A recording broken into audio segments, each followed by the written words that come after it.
Today I begin with a question, and that question is simply this. What does intentional leadership mean to you? For me, intentional leadership means leading on purpose, leading for a purpose, and leading to an ultimate objective. Think about this for a second. For years I've told my audiences that to be a leader is not an 8 to 5 activity. To be a leader, we must lead 24 hours a day, 7 days a week, 365 days a year for the rest of our lives. We're always a leader, or quite possibly we're never a leader. Well, in becoming an intentional leader and leading on purpose, there's many do's that I suggest we must do. Do this, do this, do this. And I've shared many of those with you over time, but today I'm going to share 3 don'ts with you. That is, if you intend to be an intentional leader 24 hours a day, 365 days a year for the rest of your life. Consider these 3. First, don't whine. Don't whine. As bad as things are today, as uncertain, as uncomfortable, as unpleasant as they are, the fact of the matter remains, there's a lot of people that have it worse than you and I do.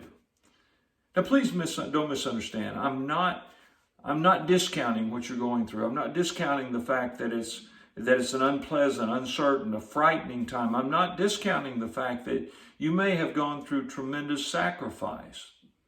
But keep in mind, there are people that are going through this period at the same time we are that are sick with this virus, or that have potentially lost loved ones to this virus, or maybe they haven't experienced the physical effects, but they're feeling the emotional, the financial, the professional effects. They've lost jobs, their businesses are decimated, their life savings are in question.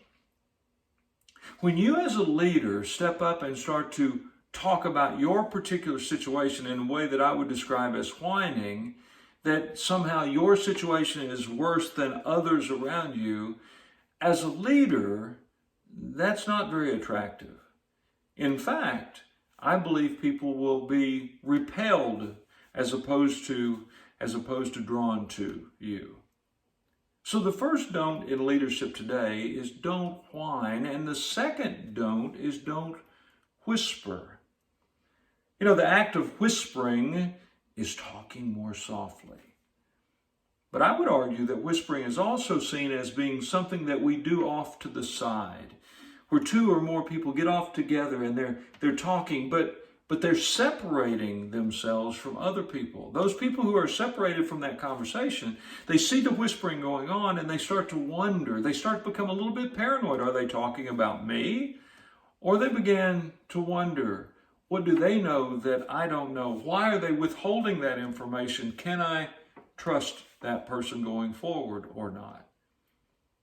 To whisper creates doubt in some people's minds, and that's the last thing that we need as leaders today, is creating doubt in the mind of our followers. So don't whine, don't whisper, and the third don't wonder. Don't wonder. And if you do have something that you're wondering about, for heaven's sakes, don't share that you're wondering about as fact until, in fact, you have confirmed or know factually that what you're about to share is true. At this moment in time, when people's emotions and their attentions are on heightened alert, they're going to be watching and listening to their leaders more carefully and more intentionally than they ever have. And therefore, we as leaders must lead more intentionally than we ever have.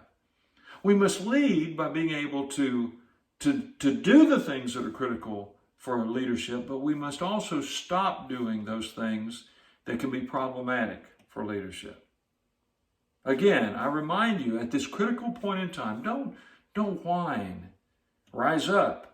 Join with other people. Share what's going on, but don't try to position yourself as being worse off than another. Number 2, don't whisper. Information that needs to be shared publicly, but if it's not to be shared publicly, don't stand off in a corner and send mixed messages. And then thirdly, don't wonder. Don't share information that has not been confirmed or validated.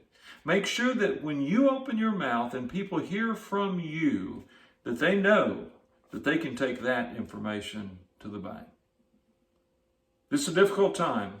We continue to try to negotiate our way through it together. And I believe we will, and I believe we'll come out the other end stronger for it and for what we've learned as leaders in it. Just know that we're here for you. Keep the faith.